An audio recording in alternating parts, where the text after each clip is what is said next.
Hello, this is Juan Sansini, and welcome to our program.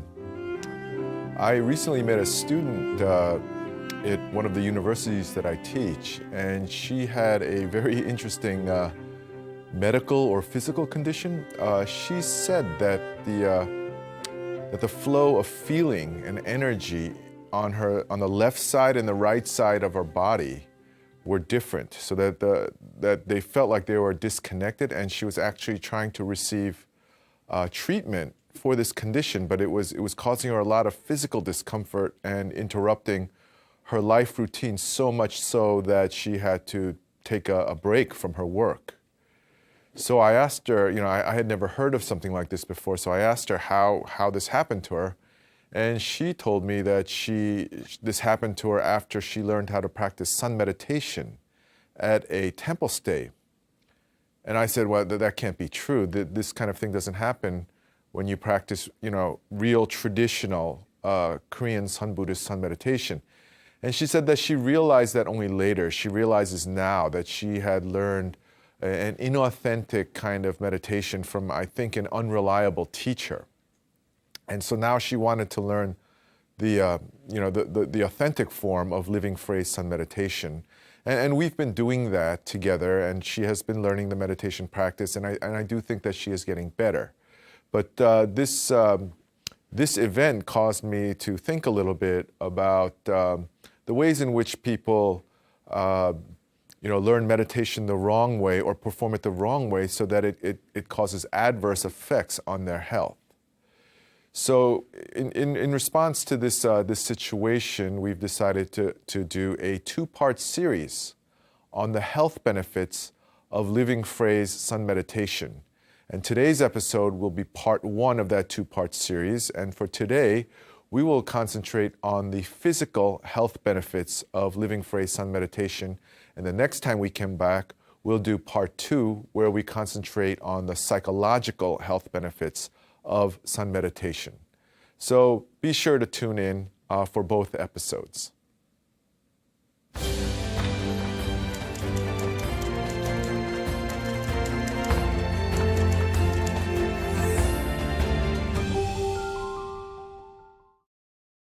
In a traditional Sun Buddhist meditation hall where Buddhist monastics practice, you can see some fairly clear differences in the way beginners behave and carry themselves and practice their meditation, as opposed to people who have been there for a longer time, veterans of Zen meditation practice. And I think one of the big differences is the way the two kinds of practitioners respond to illness. When real beginners catch a bad cold or a flu, they tend to do either one of two things. Either they decide to stop meditating entirely and take a break and lie down as much as they can, or they try to ignore the symptoms of their illness and push forward just as hard as they were doing before. And when they do that, when they try to ignore their illness, what will usually happen is that they'll get sicker. But veterans know that sun meditation has healing properties. If you modulate, if you adjust the level of intensity of your practice, they reduce it, they bring it down a few levels. And they know that when they do this, when they're basically resting and recuperating in their meditation, in the actual seated position of meditation, on a meditation cushion, they know that they enter into a kind of healing mode and also a kind of re-energizing mode. All forms of Buddhist meditation have healing properties, and the Korean Buddhist living phrase sun meditation is no exception.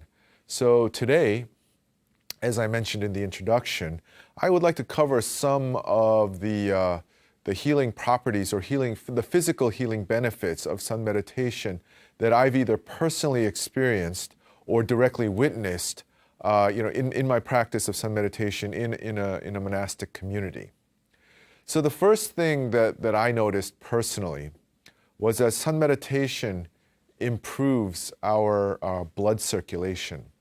Now, before I became a monk, I had poor circulation in my body.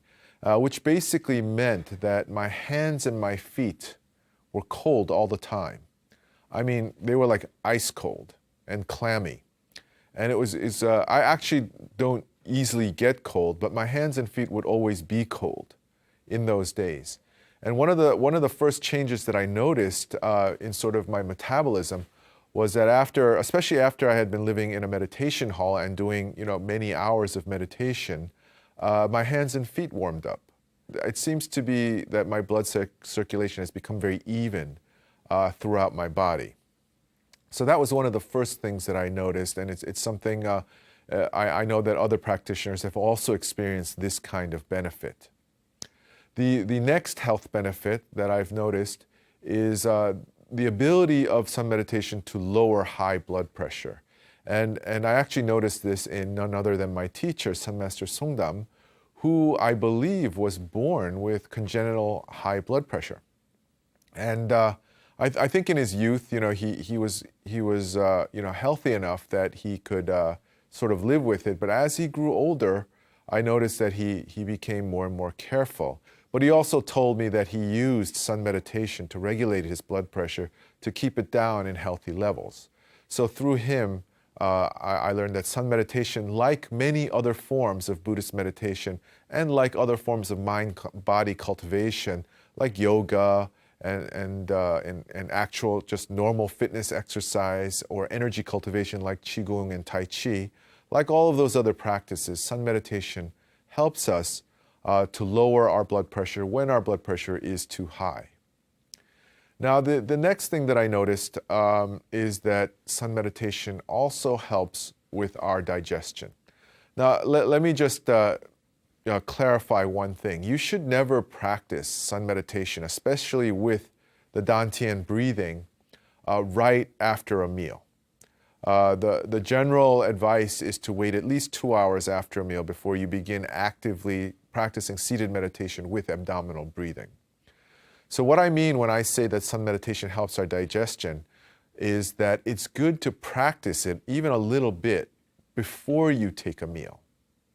I don't know why, but when we meditate before we take a meal, first of all, the food tastes better and you enjoy it better.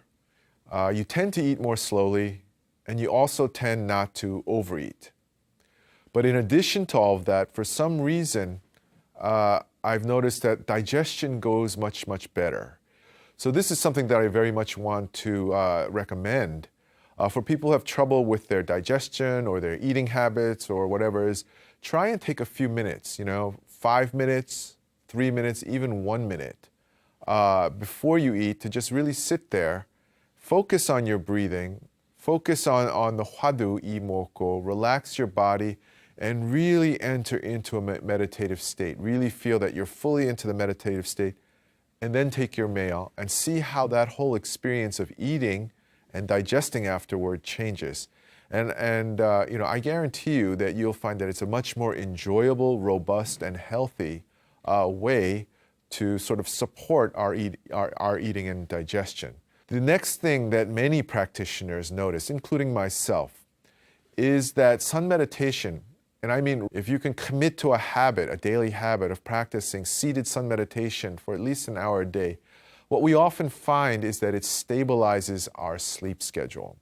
So especially for people who have insomnia, they find that it's easier to go to sleep, especially if they actually practice sun meditation right before going to bed. And also for those of us who have a tendency to oversleep, who can sleep, who kind of have a low metabolism and can sleep at the drop of a hat, they tend to sleep less. So there's a kind of stabilizing where you find the proper amount of sleep for you, for your metabolism, and also for your level of physical activity and the level of stress that you endure each day. If you're a highly active person burning up a lot of calories every day, chances are you'll probably need more sleep than someone who's sedentary and doesn't have as much pressure put on them. Now, I have some high-achieving friends, people who are very high intensity and who are very committed to their career and their work, and they're always trying to reduce their amount of sleep so that they can, they can increase the amount of work that they get done in a day. And I have a friend in particular, one of my close friends from school, who's probably the highest achieving and highest performing of all of my friends. And every time I see him, he asks me, how many hours a day do you sleep? Does the meditation really help in reducing your sleep? And he's trying to always cut back his hours of sleep so that he can get more work done. But it's not really a way of sleeping that I would recommend for the average person, because most of us, if we don't get enough sleep, we're just not that effective. We have poor concentration ability. We get distracted easily. We're not as creative. We're not as energetic. So even though we may be awake longer hours in the day, we'll actually get less done. And this is true too within sun meditation. There are many meditators who try to reduce their hours of sleep. But again, what happens is if you don't balance that correctly, you'll end up just dozing off while you're meditating.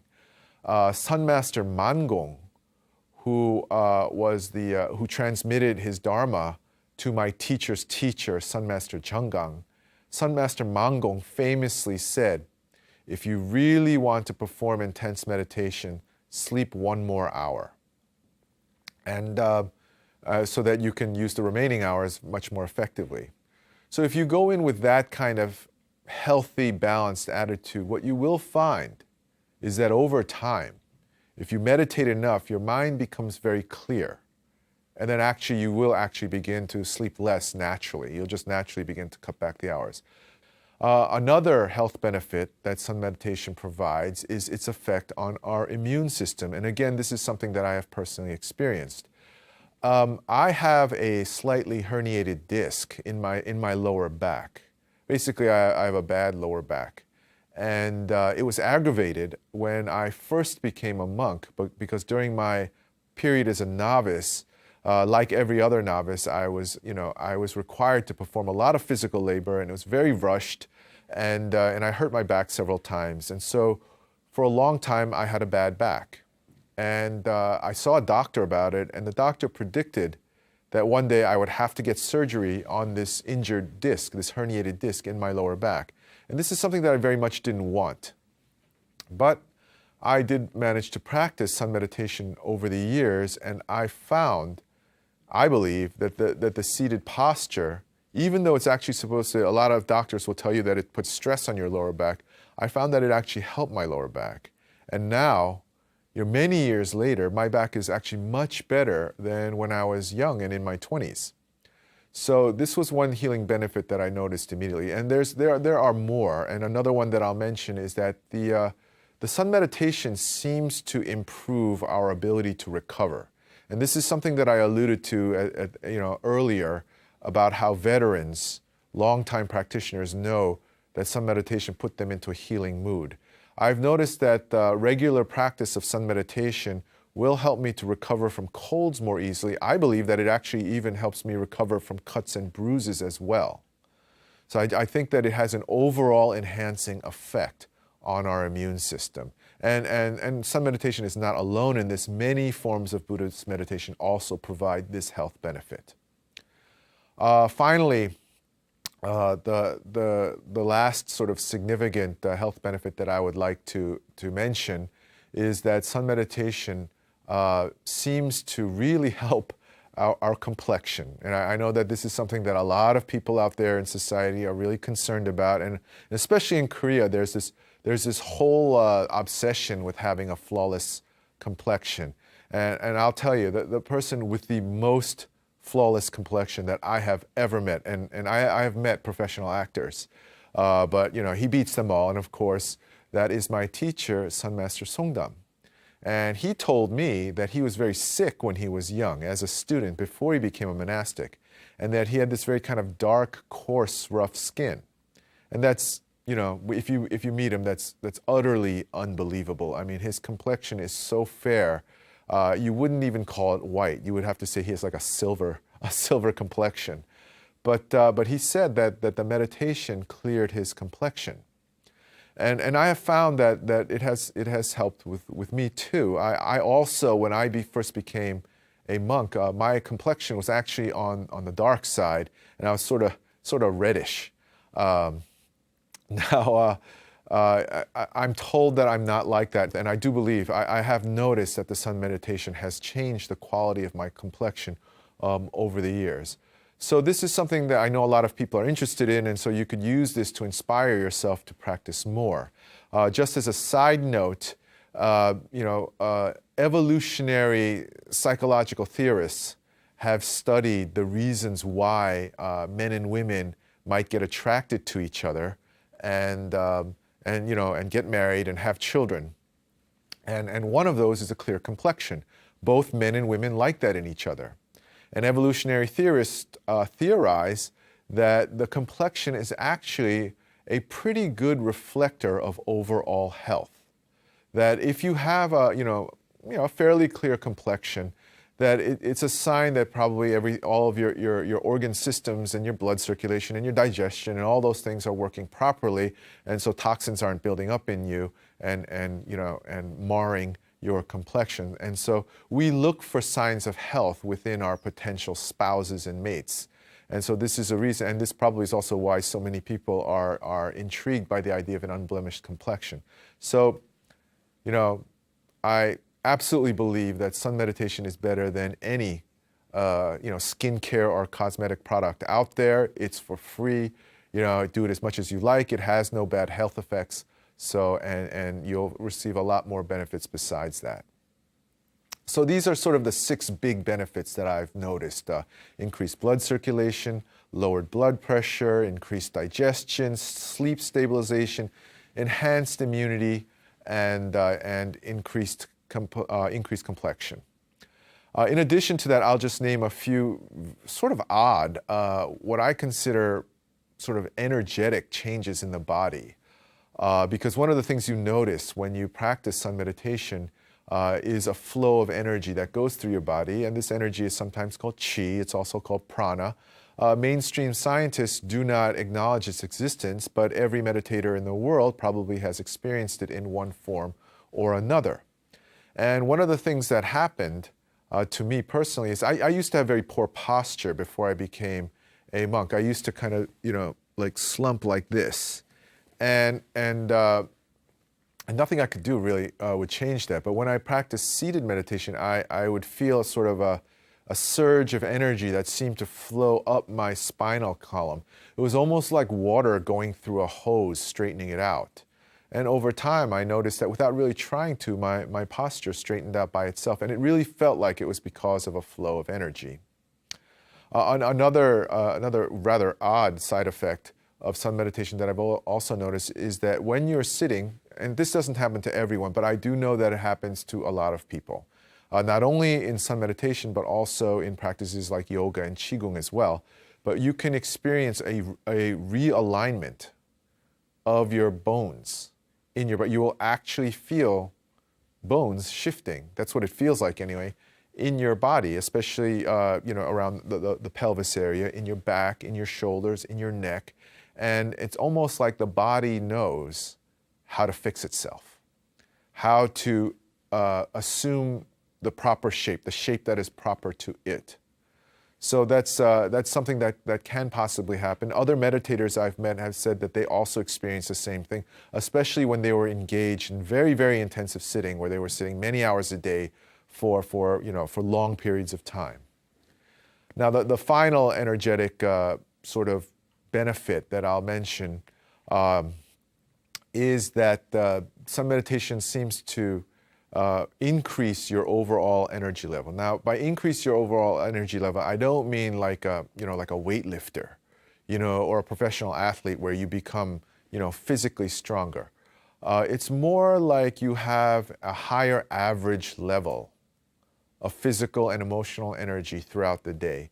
It's almost like the increase in speed of a marathon runner. Like, they're not sprinting, but their overall average speed goes up so they can finish the marathon more quickly and in better condition. It feels like that. In addition to that, I think that sun meditation also, when you practice it in your daily life, also slows down the rate at which you get tired, which is not the same thing as building energy. And what I mean by that is this.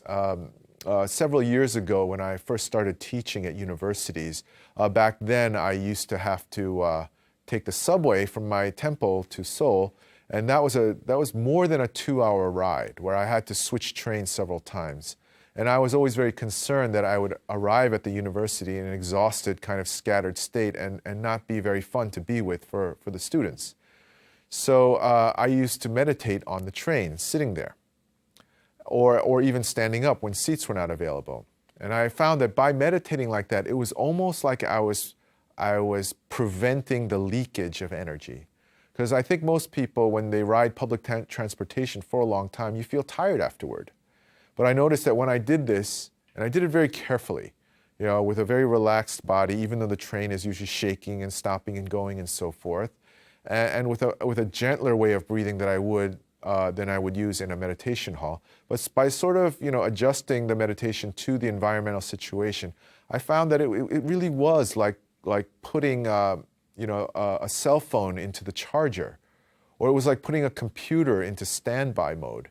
So that when I finally arrived at my destination, really after more than 2 hours on the train and walking around through the city, I would more or less be in the same condition as I was when I left. I had lost less energy than I would have. So there is this sort of odd fatigue prevention benefit of sun meditation that I've discovered. I know that my teacher has used this method as well in his youth, based on what I've heard in his Dharma speeches. Again, it's a very, very welcome health benefit. It's something that I really hope that you too can experience in your own practice. Now, unfortunately, as far as I know, there is very little or no clinical data to support these claims and to sort of help me argue that this is good for your health. And this is because medical doctors and scientists have not systematically studied the benefits of this particular form of sun meditation. And I feel that to be really, really regrettable, and I really feel that this is something that needs to be done. In the United States, for example, medical doctors and scientists have taken a great interest in the health benefits of yoga, Qigong, Tai Chi, and Vipassana. And there's quite a bit of data on how it helps your physiological functioning and the functioning of your nervous system and even your brain activity and all these different aspects of our functioning. So there's been a lot done. And they did that. These American scientists, they did that. These American scientists chose to invest time, energy, research funds, and so forth into the study of these practices that were not there from their own culture. So I think it's really very sad that here in Korea, Korean doctors and scientists don't take an interest in sun meditation, even though it's actually part of their common cultural heritage, part of the wisdom tradition of Korea. So this is something that I would very much like to suggest to any doctors or scientists who might have accidentally tuned into our show. In any event, because there is no clinical data, in order to know the health benefits of sun meditation, we have to experience it for ourselves in our own practice. And when we do that, it is important that we go in there believing that we can do this, that our body and our mind has the ability to produce these kinds of health benefits. Now, why don't we enter into sun meditation posture, and we will listen to the Dharma speech of my teacher, Sun Master Songdam, as he explains to us the importance of believing in yourself when practicing sun meditation to enjoy its many benefits.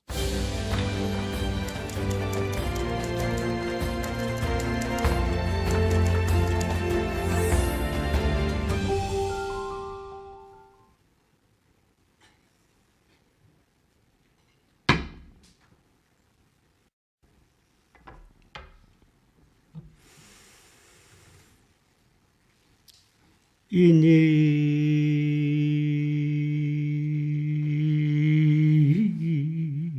자유 충천기라 일체 염흑과 시장분이라나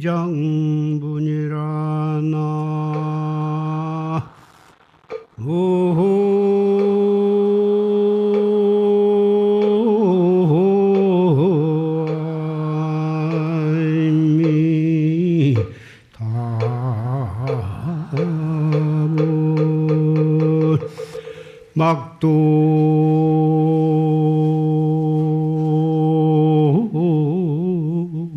염화 소식단하라 우여산조 갱상허리라나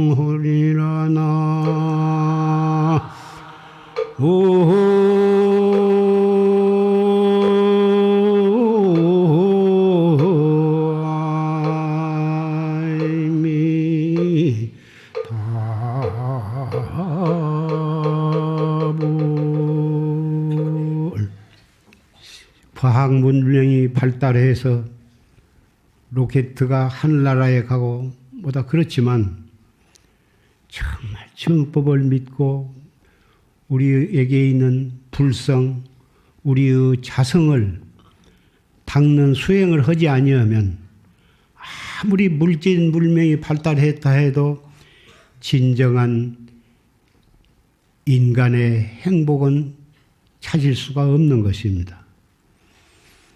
물질적 번영이라 하는 것은 여러 가지로 살아가는데 편리하기는 하나 그렇다고 해서 꼭 행복하다고는 말할 수 없는 것입니다. 사바세계는 생로병사와 성주괴공과 추나추동이 있지만 그런 것은 인간의 명예나 이끝을 바라는 사람들에게는 그런 것은 하나의 변화를 갖다 주기는 하나 진정한 행복을 갖다 준다고는 말할 수가 없습니다.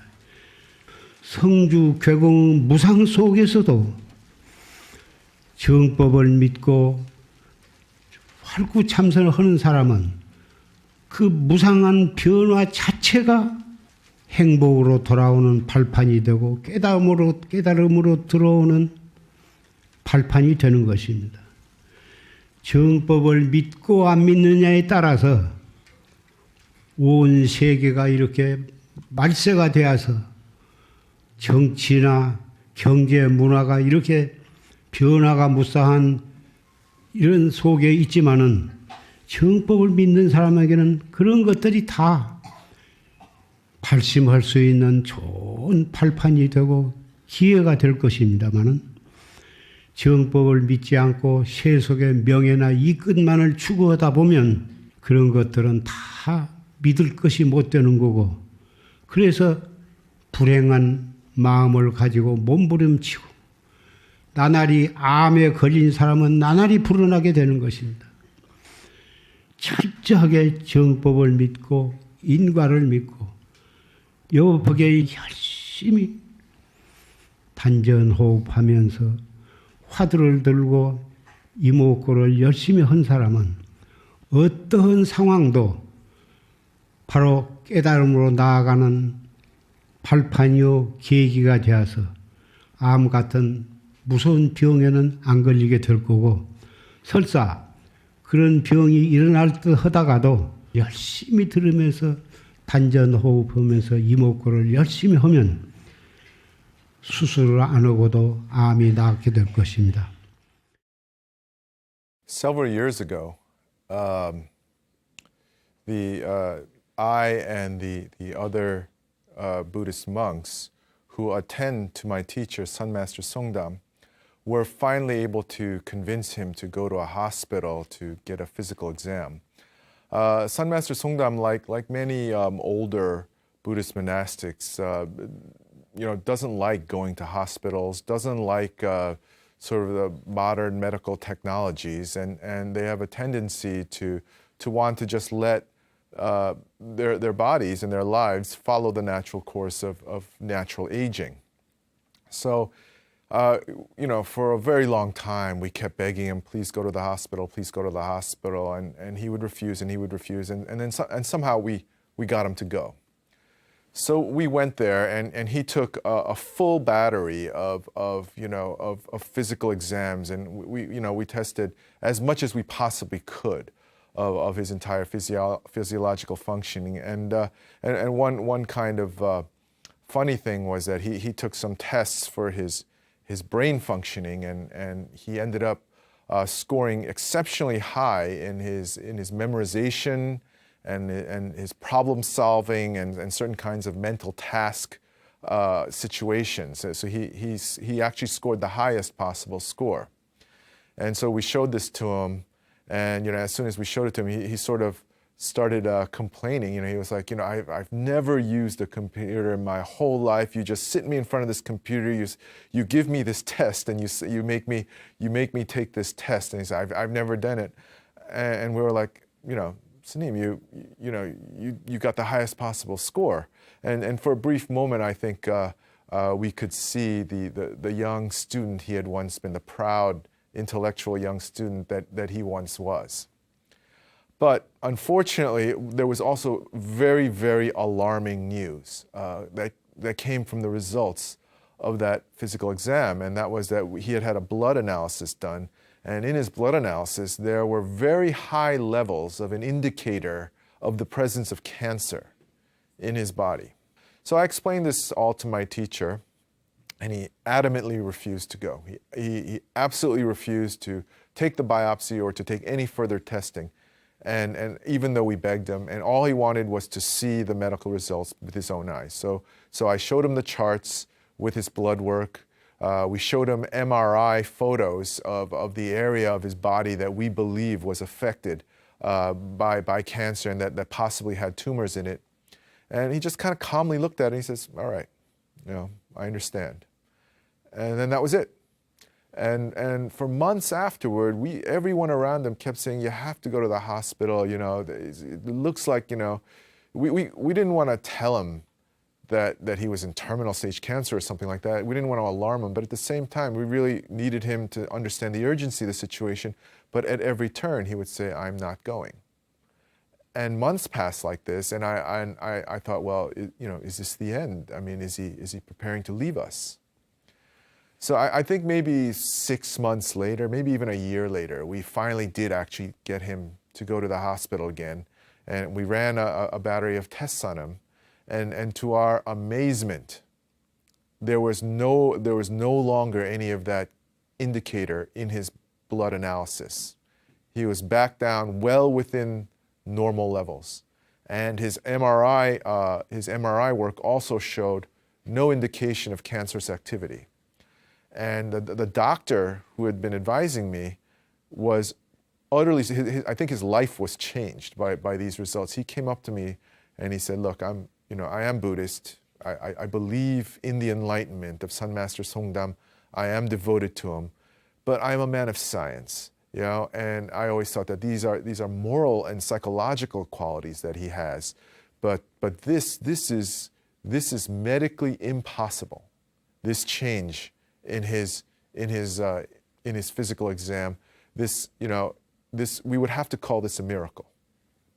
So I heard this, and I went to Sun Master Songdam, and I remember we were actually in the hospital, and I went up to him privately, and I said, Sanim, the doctors are saying that what you did is medically impossible. And in his nonchalant way, with a kind of a twinkle in his eyes, he said, I didn't do anything.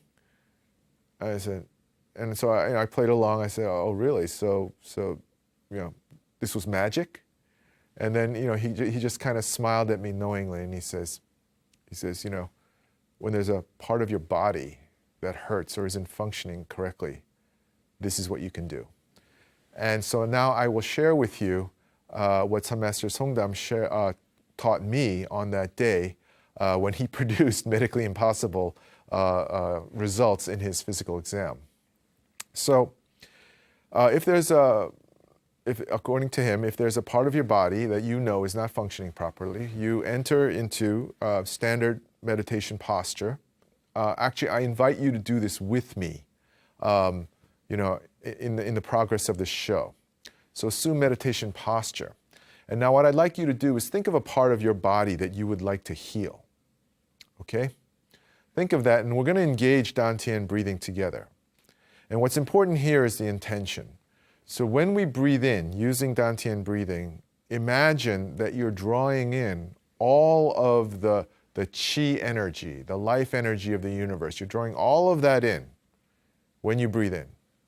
Then you pause, just as in normal sun meditation, and then when you exhale, as you exhale, imagine that you direct all of that energy that you just breathed in, you direct it in a stream toward the area of your body that's affected. And you do that very consistently. And it's a gradual process, but according to my teacher, this can greatly enhance you know, our healing process.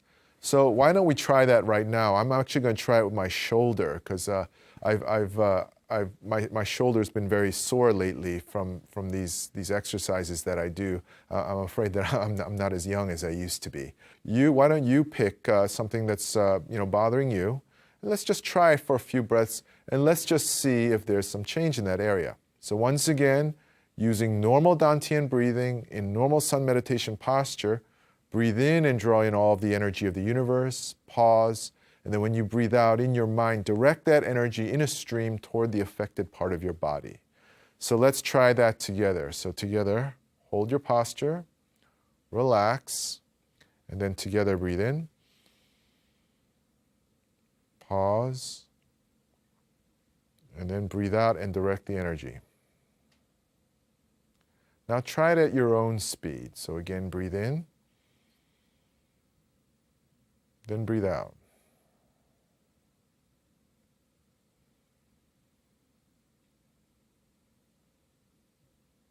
So I've actually used this method of self-healing before. I find it to be very helpful. I do feel an effect when I use it. And it seems to be a stronger, maybe a magnified effect of what happens during normal sun meditation practice. But you know, I don't know if I could cure cancer with it, but nonetheless, I think it's very helpful. And I invite you to try it for yourselves on your own if you have something you want, or some kind of issue that you want to address. Now, let me remind all of you that the original purpose of sun meditation is to gain enlightenment. That really is the purpose. So then why have we devoted all this time to talking about health? And the reason for that is because Sun Master Songdam always teaches us that we have to maintain ourselves in good health. You can only practice sun meditation effectively if you are in good health. So on the one hand, we are called upon to do the best we can in maintaining our physical health. But on the other hand, we do have to accept the law of impermanence and the fact that we do age and that our body will deteriorate over time. So what's called for is a balance between doing our utmost to prevent deterioration of our body and also doing our utmost, balancing that with doing our utmost to knowing how to accept the deterioration of our body. So why don't we once again engage sun meditation posture? And why don't we listen once again to the Dharma speech of Sun Master Songdam as he teaches us how to gracefully accept the flow of changes that is the law of impermanence. 제법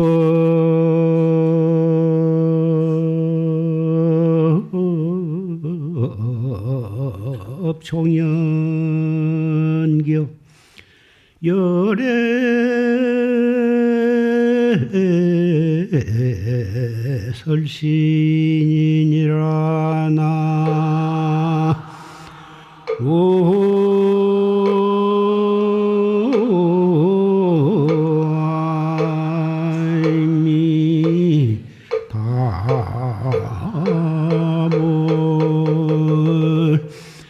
피법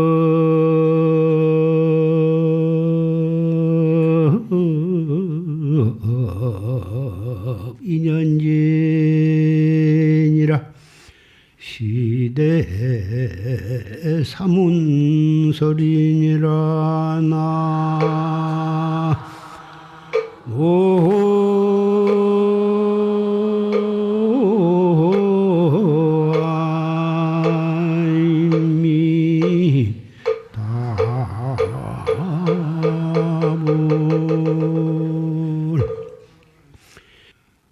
물 하나만 가지고 생각해 봐도 우리는 알 수가 있습니다. 그 높은 데에서 떨어지면은 폭포수라 그러고, 천천히 이렇게 흘러가면은 강물이라 그러고, 평평한 데에 들어가면 호수라 그러고, 그것이 바다에 들어가면 바닷물이 되는 것입니다. 뜨거운 열을 만나면은 물이 증기가 되어 가지고 증발을 합니다. 하늘로 올라가면 구름이 됩니다. 구름이 찬 기운을 만나면 눈이 되고 우박이 되고, 그것이 구름이 뭉치면 또 비가 되어서 떨어지게 됩니다. 비나 이슬이나 강물이나 호수나 폭포수나 다 같이 그것이 화학 이름으로는 수소라고 합니다마는 하나가 그때그때 상황에 따라서 여러 가지 이름으로 불려지는 것입니다. 우리는 비록 남녀노소 성속으로 가지가지 신분이 논하져 있지만은 다 근본은 부처님입니다. 우리는 자기가 가난하거나 부자거나 자기 거울을 봤을 때 잘생겼거나 혹 조금 잘못생겼거나 그걸 전혀 따질 필요가 없고, 자기가 지은 인연에 의해서 그런 몸을 받아놨으므로 아무도 원망할 것이 아니라, 그래도 이 몸뚱이 속에는 부처님이 계시고 우리의 귀로는 정법을 들을 수가 있기 때문에 정법을 열심히 듣고 참선을 열심히 하면 우리 오장육부와 사지백체 가진 이대로 바로 부처님으로 승화되는 것입니다. 본래 부처님이기 때문에 바른 법만 알고 열심히 하면 다 견성성불할 수가 있는 것입니다. 믿는 것은 오직 우리는 그것만을 철저히 믿어야 하는 것입니다. 기왕 할 바에는 믿고 해야 하고, 믿고 하면 꼭 진취가 있고 목적을 달성하게 되는 것입니다. So in his Dharma speeches, Sun Master Songdam teaches that as long as we believe in this practice and apply it with as much diligence as we can, anyone can become enlightened to their own Buddha nature. And earlier we also heard the claim that you could even cure very serious ailments like cancer. And I have seen, when you live in a monastic community, you do see remarkable demonstrations of the power of mind over matter. I've seen monks with really, in terminal stages of terminal diseases miraculously be restored to life. I've seen them come back from crippling injuries as well to meditate again. But I have also seen monks succumb to terminal disease. I have also seen monks' meditation careers be cut short by crippling injuries. So I want to say very carefully for those viewers who have a serious illness or who have friends or family who are seriously ill and are really desperately looking for medical options, I want to say to you that sun meditation is not a magic trick. It's not a standalone medical treatment. There is no guarantee of being able to heal whatever ailment you happen to be encountering. What we need to understand is this. Sun meditation should always be used with proper medical treatment, not instead of it. And if you are in a very difficult situation, if you or your loved one are struggling with some kind of illness, I do suggest that you use sun meditation to support whatever course of medical treatment that you happen to be in, and have faith that through sun meditation we can be enlightened to that which transcends human suffering.